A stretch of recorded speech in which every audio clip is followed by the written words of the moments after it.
नमस्कार, मैं नेहा शर्मा आपके साथ और आप देख रहे हैं जस्ट इंडिया। खबरों के प्रायोजक हैं रंज care showroom in Rohtak and Bahadurgarh. Showroom पर आएं, टेस्ट ड्राइव लें और गाड़ी बुक कराएं। Oscar super speciality hospital and trauma centre.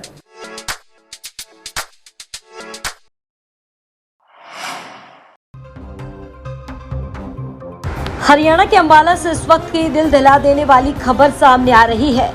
दरअसल नारायणगढ़ थाना क्षेत्र के अंतर्गत एक रिटायर्ड फौजी ने अपने ही भाई के पूरे परिवार को खत्म कर दिया। खबर है कि रिटायर्ड फौजी ने तेजधार हथियार से हमला कर भाई समेत 5 लोगों की निर्मम हत्या कर दी। यह घटना रविवार रात को नारायणगढ़ थाने के गांव रतौर की बताई जा रही है। मिली जानकारी के अनुसार मरने वालों में आरोपी की मां सरोपी देवी, उसका भाई हरीश, भाई की पत्नी सोनिया और उनके 2 बच्चे, बेटी यशिका और 6 महीने का बेटा मयंक शामिल है। आरोपी ने सभी की तेजधार हथियार से हत्या कर दी है। सूचना के मुताबिक आरोपी रिटायर्ड फौजी भूषण कुमार ने वारदात को अंजाम देने के बाद रात को ही शवों को जलाने का भी प्रयास किया। वारदात का कारण दोनों भाइयों के बीच जमीनी विवाद का बताया जा रहा है। इस मामले की सूचना मिलने के बाद अंबाला एसपी सुरेंद्र कुमार ने रात को ही करीब 3 बजे घटनास्थल का दौरा किया था। उन्होंने अधजले शवों को अंबाला कैंट अस्पताल पहुंचाया। पुलिस इस मामले की गहनता से जांच कर रही है। भाजपा की कार्यप्रणाली का हिस्सा है कि जांच एजेंसियों का दुरुपयोग कर विपक्ष के नेताओं को निशाने पे लिया जाता है। ये कोई नई बात नहीं, देश में चल रहा है। मगर हरियाणा में अगर वो ऐसे करेंगे तो हरियाणा के लोग भाजपा सरकार को भी निशाने पे लेंगे, ये मैं कहना चाहता हूँ। और जहाँ जहाँ वो जा रहे हैं, 3 विधायकों के पहुंचे पिछले 3-4 दिन में, 3 विधायकों में पहुंचे, तो मैं मानता हूँ कि वो जहाँ जहाँ जा रहे हैं एक तरीके से वो वहां पे पहुंचकर जीत का सर्टिफिकेट ही दे रहे हैं, यानी कि वो हार मान गए। वो जीत का सर्टिफिकेट ही हमारे नेताओं को दे रहे हैं। और ये स्पष्ट रूप से हम इस बात की, इस तरह का जांच एजेंसियों का मैं समझता हूं कि इस प्रकार दुरुपयोग नहीं होना चाहिए। हम इसकी निंदा करते हैं। प्रकार कई हैं, यानी वैसे अब आपको एक बात बताता हूँ, ईडी, सीबीआई, इनकम टैक्स, इनके भी जो काम करने वाले लोग हैं वो भी इस बात का एहसास करने लगे कि हम जाति नहीं कर सकते। अब देश का मतदाता जाग चुका है, जाति का युग तो बीत गया, मनमानी नहीं चलेगी। और जिस तरीके से राजनीतिक कारणों से ये छापे पड़ते हैं वो गलत है। हाँ, जो दोषी है, दोषी के लिए सबको ये एहसास है कि दोषी को अगर पकड़ा जाता है तो ठीक है, सामाजिक रूप से ठीक है, लेकिन सिर्फ ये नजरिया के राजनीतिक रूप से कोई आपका विरोधी है उससे बदला लेने का यही तरीका है। प्रकार से ईडी का इस्तेमाल करते हैं, सीबीआई का करते हैं, इनकम टैक्स का करते हैं। अब जबकि चुनाव नजदीक और चुनाव में हरियाणा प्रदेश की जनता ने मन बना लिया है कि कांग्रेस की सरकार बनानी है, क्योंकि ये तो पूरी तरह विफल हो चुकी है। और अब अपनी विफलताओं को छुपाने के लिए हम अपने विरोधियों को ईडी का इस्तेमाल करके परेशान करने की बात करते हैं। ये हम इसकी निंदा करते हैं कि ऐसे मौके पे इस प्रकार की रेड डालना ये अजय चौटाला ने भूपेंद्र हुड्डा पर विवादित बयान दिया था। इस पर विजेंद्र सिंह ने कहा कि ऐसी बातें करना ओछी चीजें हैं। ऐसी बातों से लोगों को, आपको बता दें, कांग्रेस नेता विजेंद्र सिंह की अजय चौटाला को नसीहत दी है।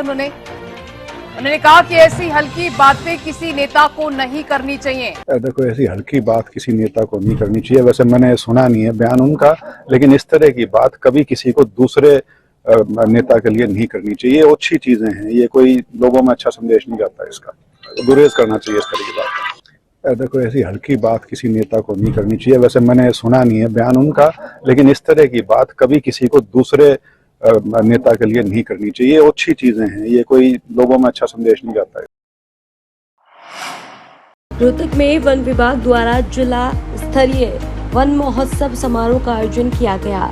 कार्यक्रम में जिला उपायुक्त अजय कुमार बतौर मुख्य अतिथि ने शिरकत की। वन महोत्सव समारोह के दौरान वीटा चौक, गोहाना रोड से जींद रोड की तरफ SHCP ग्रीन बेल्ट एवं क्रिकेट अकादमी के समीप विभिन्न श्रेणी के पौधे लगाए। कार्यक्रम में वन विभाग द्वारा 11 जुलाई को आयोजित किए गए क्विज और पेंटिंग प्रतियोगिता के विजेता विद्यार्थियों को पुरस्कार भी प्रदान किए गए। इसके अलावा पौधारोपण कार्यों में सहयोग देने वाले विशेष व्यक्तियों को भी सम्मानित किया। कार्यक्रम में पौधों की महत्ता और उनके लाभ के बारे में आमजन को अवगत कराया। 3 एकड़ की जो हमारी HSCP की ज़मीन है उसमें 10,000 पौधे लगाए जाएंगे और 3 साल तक वन विभाग इसका संरक्षण करेगा और एक इंटेंसिव फॉरेस्ट, डेंस फॉरेस्ट है, इसको डेवलप किया जाएगा, जिसमें कई तरह की जो किस्मों के वृक्ष जो हैं वो लगाए जाएंगे। एंड आई एम श्योर इससे जो हमारा ग्लोबल वार्मिंग का इफेक्ट आ रहा है, जो हमारा बाकी पर्यावरण पे adverse impacts due to various reasons जो हमारे आ रहे हैं, उस पे जो पौधारोपण है उससे कई मायनों में उस पर काबू किया जा सकता है। एंड इसके अतिरिक्त जो हमारे सरकार द्वारा पौधारोपण की मुहिम हर साल इस सीज़न में चलाई जाती है, 5 लाख पौधे वन विभाग द्वारा तैयार किए गए हैं, जिसमें से 3 लाख डिस्ट्रीब्यूट किए जा चुके हैं और 1 लाख जो पौधे हैं वो विभिन्न विभागों द्वारा under various schemes and under various steps वो लगाए जा रहे हैं। इसके अलावा मियावाकी के लिए तो अभी जो इंटेंसिव एक जगह पे है वो यही हमारी एक लोकेशन है और इन कमिंग डेज और भी प्रोजेक्ट्स में तैयार किए जाएंगे। अभी DFO साहब ने विभिन्न डिपार्टमेंट से ज़मीन उपलब्ध कराने के लिए मेरे सामने बात रखी और इसमें हम डिपार्टमेंट्स को बुलाएंगे, जहाँ भी हमारी ग्रीन बेल्ट्स हैं, डिवाइडर्स हैं, वहाँ पे भी हम पौधारोपण की एक मुहिम चलाएंगे।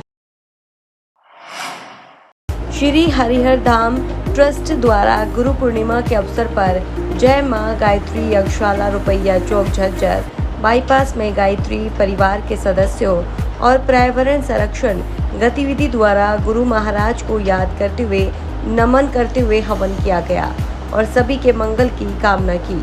इस मौके पर पंडित हरिओम वशिष्ठ ने बताया कि औषधि युक्त सामग्री से गायत्री मंत्र, गुरु मंत्र और महामृत्युंजय मंत्र से यज्ञ में आहुतियां दी गई ताकि सभी का जीवन स्वस्थ रहे, वातावरण में शुद्धिकरण रहे और भगवान से वर्षा के लिए भी प्रार्थना की ताकि किसान खुशहाल हो सके।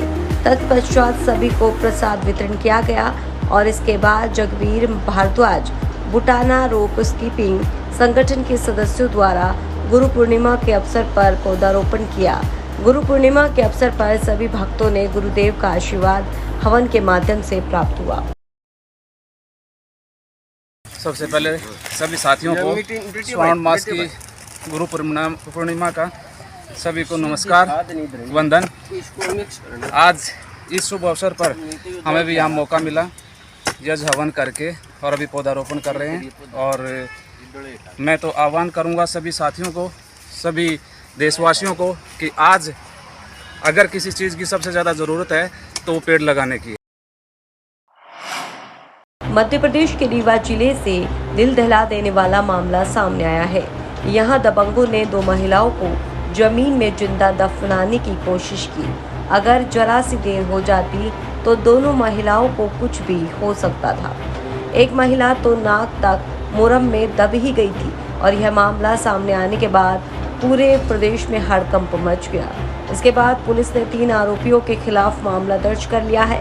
पुलिस ने बताया है कि इस कांड में डंपर चालक प्रदीप कोल, रिश्तेदारी में महिलाओं का ससुर लगने वाला गोकरण पांडे और भतीजा पांडे शामिल है। रीवा एसपी विवेक सिंह ने बताया है कि पुलिस ने डंपर को जब्त कर विपिन पांडे को गिरफ्तार कर लिया है, जबकि 2 आरोपी फरार है। इस घटना का वीडियो भी वायरल हो गया है और पुलिस इसी वायरल वीडियो के आधार पर मामले की जांच कर रही है।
खबरों में फिलहाल इतना ही। देखते रहिए जस्ट इंडिया। नमस्कार।